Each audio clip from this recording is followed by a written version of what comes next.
बच्चे जरा सारे एक बार बोलो, जय हिंद, जय हिंद, जय जगत, जय जगत। बहुत बढ़िया। सिटी मॉन्टेसरी स्कूल समुदाय के founder director doctor Bharati Gandhi ji, इसकी प्रबंधक professor Geeta Gandhi ji, chief technical adviser Shri Vinay Gandhi ji, founder principal Shrimati Mona Gandhi जी,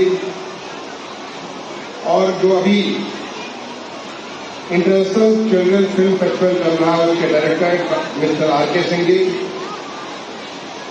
आज के इस इंटरनेशनल चिल्ड्रन फिल्म फेस्टिवल के शुभारंभ के अवसर पर उपस्थित तमाम सारे अतिथिगण, मेंबर्स ऑफ जूरी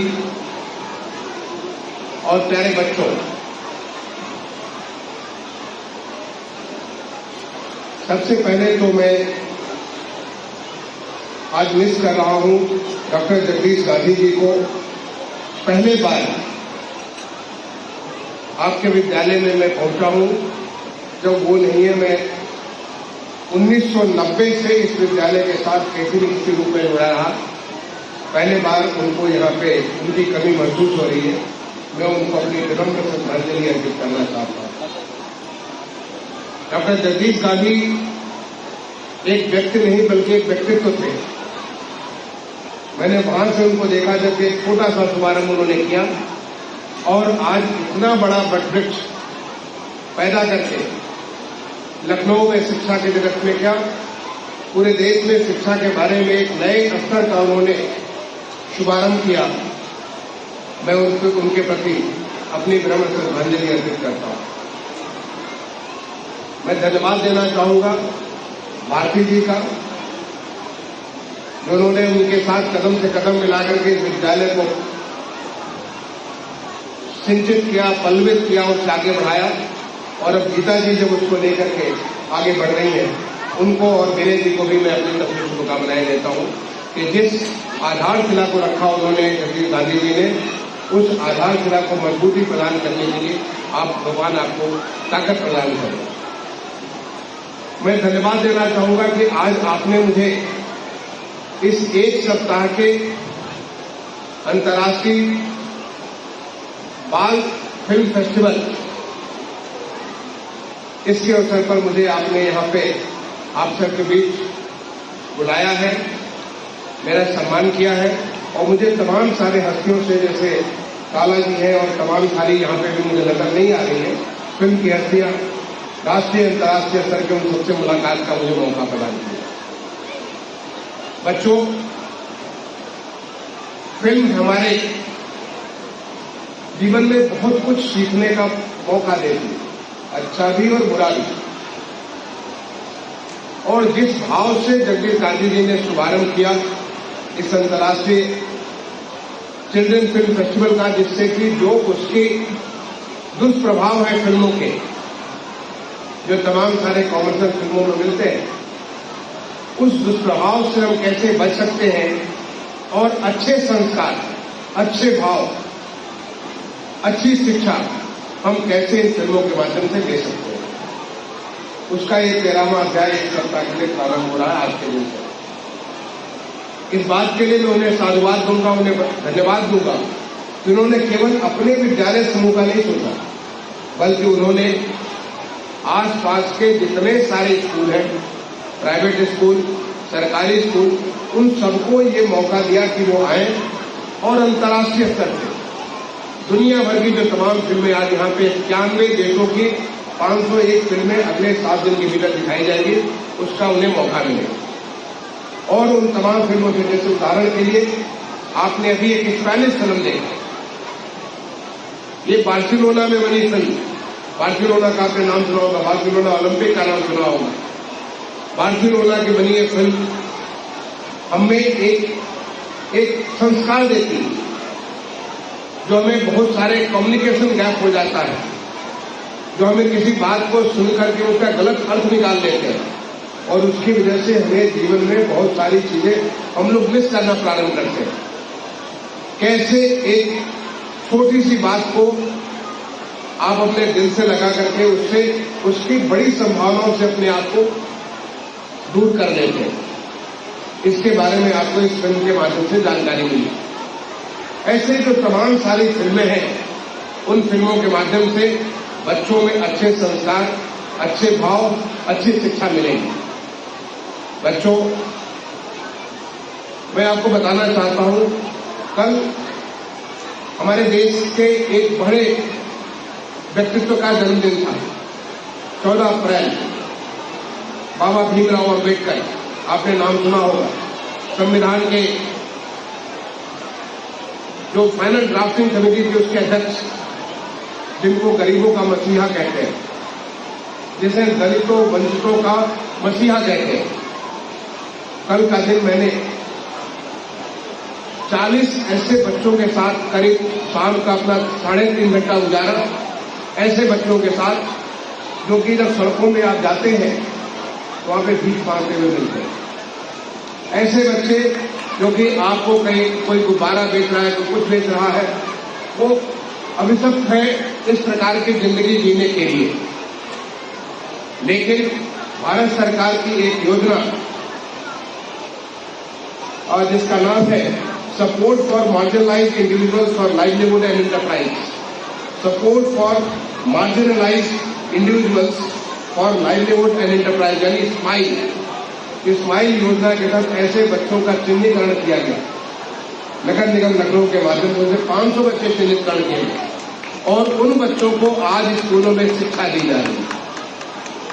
उन बच्चों को सरकारी स्कूलों में शिक्षा दी जा रही है।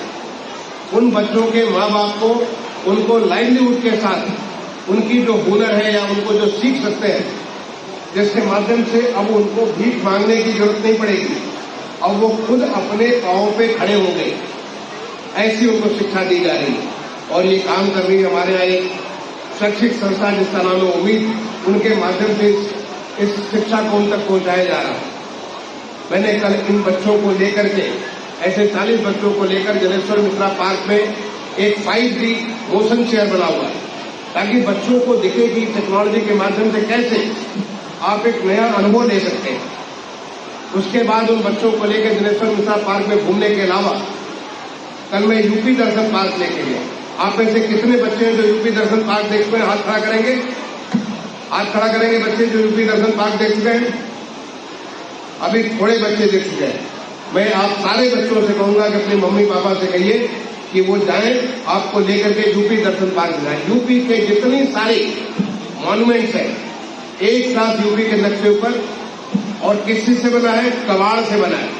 लगभग 350 टन कबाड़, लोहा लकड़ जो तमाम सारा चीज फेंका रहता है, ऐसे कबाड़ का उपयोग करके उत्तर प्रदेश की, जैसे लखनऊ में आप रहते हो तो लखनऊ की विधान भवन जहां विधानसभा विधान परिषद लगती है, उत्तर प्रदेश का इमामबाड़ा जो लखनऊ का इमामबाड़ा है, अगर आप बनारस में जाए तो काशी विश्वनाथ मंदिर, मिर्जापुर में जाए तो विंध्यवासिनी का मंदिर, वहां पे झांसी में जाए तो झांसी का रानी झांसी का किला, आगरा का जो ताजमहल, फतेहपुर सिकरी का बुलंद दरवाजा, गोरखपुर का गोरखनाथ मंदिर, देवी पाटन का बलरामपुर जनपद के देवी पाटन का पाटन देवी मंदिर जो एक शक्तिपीठ है। ऐसे हमारे प्रदेश के जितने सारे मॉन्यूमेंट थे वो सारे उत्तर प्रदेश के नक्शे पे, उसका पूरा का पूरा रेप्लिका आपको वहां पे देखने को मिलेगा। और यही नहीं बल्कि उत्तर प्रदेश का जो हमारा राष्ट्रीय जो वन्यजीव उद्यान है, यानी नेशनल फॉरेस्ट है हमारा, जो Dudhwa national park, Dudhwa national park के तमाम सारे जानवर जंगल में नजर आएंगे। वहां पे प्रयागराज में जो हमारे ऋषि मुनियों का स्थान है वो आपको नजर आएगा। वहां पे गोस्वामी तुलसीदास जी रामायण लिखते हुए, चित्रकूट में रामचरितमानस का लिखते हुए वहां पे तुलसीदास जी नजर आएंगे। और ये सारा का सारा जो कुछ भी है, ये सारा का सारा वो पूरा कबाड़ का बना हुआ है, और पूरी जैसे आपको लगेगा कि जैसे आप विधान भवन के सामने ही आप खड़े, ऐसा रेप्लिका।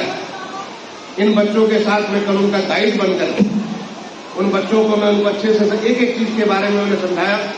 2-2.5 घंटे उनके साथ वहां पे और 1 घंटा में जलेश्वर मिश्रा पार्क में गुजारा और फिर उनके साथ क्विज कंपटीशन भी किया।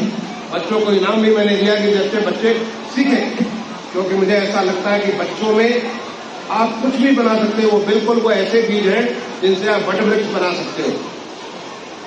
इन बच्चों को चाहे किसी भी बैकग्राउंड के हो, कहीं से भी आए हो, उन बच्चों को आप वटवृक्ष बनने की पूरी उनमें संभावना है। और इसीलिए इन बच्चों के साथ मैंने उनके जो उम्मीद के बलबीर सिंह जी उसके सचिव थे या उसके उप सचिव आराधना जी थी, उनके साथ मैंने बात की कि इन बच्चों को कैसे संस्कारवान बनाएंगे, कैसे इनका ज्ञान बढ़ाएंगे और आने वाले समय में जहां वो एक सड़क से निकल करके बच्चे आए हुए अच्छा शिक्षा लेकर के, अच्छी शिक्षा लेकर के वो कल को समाज के लिए एक संबल बनेंगे। ऐसे प्यारे बच्चों, आपके लिए ये जो फिल्म फेस्टिवल की जा रही है 7 दिन की, मैंने गीता जी से अनुरोध किया, मैंने पूछा कि इस फिल्म में आप कितने बच्चों को दिखा पाते हैं। उन्होंने कहा कि एक दिन में 10,000 सवेरे 10,000 शाम को, यानी 10,000 टोटल मिलाकर के 5,000 सवेरे और 5,000 शाम को, यानी 10,000 बच्चों को एक दिन दिखाते हैं। यानी 7 दिन में 7,000 बच्चों, 7 में 70,000 बच्चों को दिखा पाएंगे। लेकिन आज टेक्नोलॉजी का जमाना है और टेक्नोलॉजी के जमाने में हम इस 7,000 को 7 लाख बना सकते हैं, इस 70,000 को 70 लाख में कन्वर्ट कर सकते हैं। कैसे कर सकते हैं, इसकी मैंने अभी गीता जी से भी और आर के सिंह जो आपके डायरेक्टर हैं उनसे मैंने बात की कि कैसे टेक्नोलॉजी का प्रयोग करके आप एक साथ पूरे प्रदेश के 70 लाख लोगों को एक साथ जोड़ सकते हैं। क्योंकि टेक्नोलॉजी हमारी क्षमता में इतनी ज्यादा वृद्धि कर देती है जिसका कोई अंत नहीं होता। और मैं समझता हूं कि जो अगला एडिशन 14वां एडिशन आपका 2025 का होगा, उसमें आप प्रदेश के तमाम सारे बच्चों को जोड़ेंगे। उन्हें यहाँ आने की जरूरत नहीं है, वो जहां है वहीं से अपने स्कूल से इस बात को देख सकते हैं, अपने घरों से देख सकते हैं और ये संस्कार को हासिल कर सकते हैं।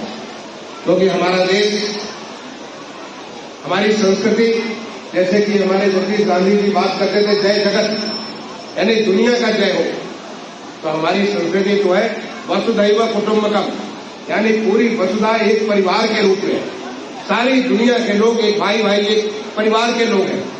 और हम विश्वास करते हैं सर्वे भवन्तु सुखिनः, सर्वे सन्तु निरामयाः, सर्वे पश्यन्तु भद्राणि पश्यन्तु, यानी हर आदमी को सुखी देखना चाहते हैं, हर आदमी को प्रसन्न देखना चाहते हैं, हर आदमी को स्वस्थ देखना चाहते हैं। ये हमारी संस्कृति है और इस संस्कृति में उसका जो सबसे मूल भाव है वो हमारा मूल भाव है, हमारे संस्कार है। हमारे अंदर किस प्रकार के संस्कार, किस प्रकार के हमारे स्टैंडर्ड्स, एथिकल स्टैंडर्ड्स बनते हैं, वो हमें परिवार से मिलता है। मैं गीता जी से शेयर कर रहा था कि जब मैं एयरपोर्ट अथॉरिटी ऑफ इंडिया का मुख्य सतर्कता अधिकारी हुआ करता था, मुझे लगता था कैसे समाज में इतनी सारा गिरावट हो रही है, उस गिरावट को दूर करने के लिए जो सबसे बड़ा उपाय आने वाले समय के लिए हम बच्चों को संस्कारवान बनाएं। आज बच्चों को बिगड़ने के सैकड़ों साधन उपलब्ध हैं, चाहे वो टेलीविजन के माध्यम से हो, टेलीफोन के माध्यम से हो, समाज में तमाम सारी प्रक्रिया उसके माध्यम से हो। और सबसे बड़ी चीज जो हमारा परिवार है, जो एक संयुक्त परिवार हुआ करता था, जहां हमारे परिवार में हमारी चाची, दीदी, बुआ, इतने सारे लोग होते थे। हर अगर हमारे कोई गलत काम होता था उसको रोक टोक करने वाले लोग होते थे, हमें अच्छी बात सिखाने वाले होते थे। अब परिवार बिल्कुल एक छोटा सा न्यूक्लियर परिवार बन गया और न्यूक्लियर परिवार में मम्मी भी बाहर जा रही है काम करने, पापा भी बाहर जा रहे हैं काम करने। अब बच्चे बैठ करके घर में क्या करें, उन्हें खेलने कूदने के भी खेल के मैदान नहीं, कम्युनिटी लिविंग नहीं। तो ऐसे में बच्चे क्या करेंगे, वो बैठ करके टीवी देख रहे हैं, कंप्यूटर पे कोई फिल्म देख रहे हैं, वो बैठ करके अपने मोबाइल फोन पे लगे हुए हैं और वहां से ऐसी तमाम सारी नेगेटिव शक्तियां उसे मिलती हैं जो उसके व्यक्तित्व को तोड़ मरोड़ देती है। इसलिए क्या हम अपने आप को संस्कारवान बनाने के लिए क्या बच्चों में एक नया गेम तो चालू कर सकते हैं? आपके यहाँ बहुत सारे क्लब होंगे। मैंने ऐसा क्लब, जब मैं एयरपोर्ट अथॉरिटी का चीफ विजिलेंस ऑफिसर हुआ करता था, उसका नाम रखा था इंटीग्रिटी क्लब। बाकायदे अपने अधिकारियों के साथ, अपनी टीम के साथ लगातार 1 साल तक हम स्कूल में काम करते रहे और पूरा का पूरा एक इसका जो है एक हमने मॉड्यूल तैयार किया, इसका एक मॉडल तैयार किया जो उस समय सीबीएसई के सारे स्कूलों में लागू किया गया। मैं कभी आपको बुलाऊंगा, गीता जी को बुलाऊंगा और आपकी टीम को बुलाऊंगा, इसके बारे में बताना चाहूंगा कि आप अपने स्कूल में एक इंटीग्रिटी क्लब प्रारंभ कर दें, जिससे बच्चे खेल खेल में बच्चे अपने इंटीग्रिटी के तमाम सारे बातों को समझ सकें। मैं एक उदाहरण आपको देना चाहूंगा। उन बच्चों को जब हम बच्चों के साथ काम कर रहे थे कि जब उनको हमने कहा कि भाई बच्चों से कि तुम जाकर के अपने घर में देखो, जैसे कि इंटीग्रिटी, जो शब्द इंटीग्रिटी है उसी को देखो, कैसे हो सकता है, और आकर के मुझे एक्सप्लेन करो। जब मैं बच्चों का जब अगले हर सप्ताह हर संडे को हम जाया करते थे स्कूल में, बच्चों से जब मैंने पूछा कि तुम्हें इंटीग्रिटी का क्या उदाहरण मिला, एक बच्चे ने इतना प्यारा उत्तर दिया जो मैं हमेशा याद रखता हूं। एक बच्चे ने कहा कि सर, इंटीग्रिटी का जो सबसे बड़ा उदाहरण है वो सूरज है। मुझे बड़ा आश्चर्य हुआ कि सूरज को कहां से इंटीग्रिटी का उदाहरण दे रहा है बच्चा जो। उसने बोला कि सूरज ये नहीं सोचता है कि कौन सा मौसम है, जाड़ा है, गर्मी है, बरसात है। ये नहीं सोचता है कि कौन सा देश है, ये नहीं सोचता है कि कैसा ठंडी है, गर्म है, क्या चीज है। हमेशा पूरब से उगता है, पश्चिम को डूबता है, और ये इसके बावजूद कि वो बिल्कुल गर्म होता है दोपहर के वक्त, वो उत्तर में जाता तो शायद हिमालय की ठंड से होकर के जाता, लेकिन वो दक्षिण का रास्ता लेकर के पश्चिम जाकर डूब जाता। ये पूरे दुनिया में इससे बड़ा इंटीग्रिटी का कोई उदाहरण नहीं होगा। उस बच्चे के उत्तर को सुनकर के बिल्कुल दिल छू गया। और ऐसे इतने सारे उदाहरण, जैसे कि अगर आप बच्चा, जैसे मैंने आपको बताया यूपी दर्शन पार्क, आप यूपी दर्शन पार्क जाए और बच्चे से कहिए कि आपको विनम्रता, एक इंटीग्रिटी है, उस विनम्रता के बारे में वॉच करिए, और बच्चे आकर के अगर आपको बताएंगे, आपको देखेगा कि कितने सारे उदाहरण मिलेंगे। एक बार आप वॉचफुल हो जाइए, एक बार देखना प्रारंभ करिए, देखिए कि कैसे देखते देखते आपका सोच बदल जाती है। और आज जरूरत है, क्योंकि देश हमारा विकसित देश बनने जा रहा आने वाले कुछ सालों में। जो हमारा एक देश ने संकल्प किया है कि 2047 में जब देश आजादी का 100वां साल मना रहा होगा तो हमारा देश विकसित देश होगा। विकसित देश इंफ्रास्ट्रक्चर से होगा, विकसित देश हमारी जो तमाम सारी गतिविधियों से होगा, लेकिन विकसित देश हमारे संस्कारों से होगा, क्योंकि हम तो सनातनी हैं और सनातन लोगों का जो सबसे बड़ी ताकत हमारे संस्कार है। और वो संस्कार हमें अलग अलग तरीके से आ सकते हैं, जिसमें एक तरीका हमारा इंटीग्रिटी क्लब होगा। अगर आपके क्लास में अगर थोड़े से बच्चे संस्कार बहुवान हो जाए तो देखिए कि बाकी बच्चों को भी वो अपने आप संस्कारित करेंगे। जैसे कि अगर आप कहीं के कमरे में एक दिया जला दीजिए तो आपको 100 दिया जलाने की जरूरत है, एक दिया बाकी सारे के सारे कमरे को रोशनी कर देती है। ऐसे कुछ एक बच्चे अगर ऐसे संस्कारित हो जाए तो बहुत सारे बच्चे संस्कारवान हो जाएंगे। मैं सोचता हूं कि अगर ऐसा प्रयास आप करेंगे तो निश्चित तौर पर जो हमारे डॉक्टर जगदीश गांधी जी को मैं जितना नजदीक से जानता था, जो मैं तब जानता था, जो बहुत थोड़े से स्कूल चलाते थे, और तब भी जानता हूं जब उन्होंने इतने 60 के आसपास स्कूल चलते हैं, 61 इतने 60-61 हजार बच्चों को पढ़ाते हैं, तो इसमें मैं भी जानता हूं। तो जो भाव से वो लेकर के चलते थे और जिस भाव से आपका इंटरनेशनल चिल्ड्रन फिल्म फेस्टिवल हो रहा है, उस उद्देश्य की पूर्ति होगी। हम जो हमारा सारी दुनिया एक परिवार है, हम सब एक है, हम सबकी समस्याएं जो कि हमें कहा गया कि 1 प्लैनेट 1 फ्यूचर, यानी एक हमारा प्लैनेट है, एक धरती मां है, तो हम सबका भविष्य भी एक है। हम एक तरीके से उसको एड्रेस कर सकते हैं, और वो तरीका हो सकता है हमारे संस्कार, जिससे कि हम अच्छा से अच्छा काम करने के लिए हमेशा उत्सुक रहेंगे, हमेशा मन में करुणा होगी, दूसरों के प्रति दया भाव होगा, दूसरों के प्रति समता का भाव होगा।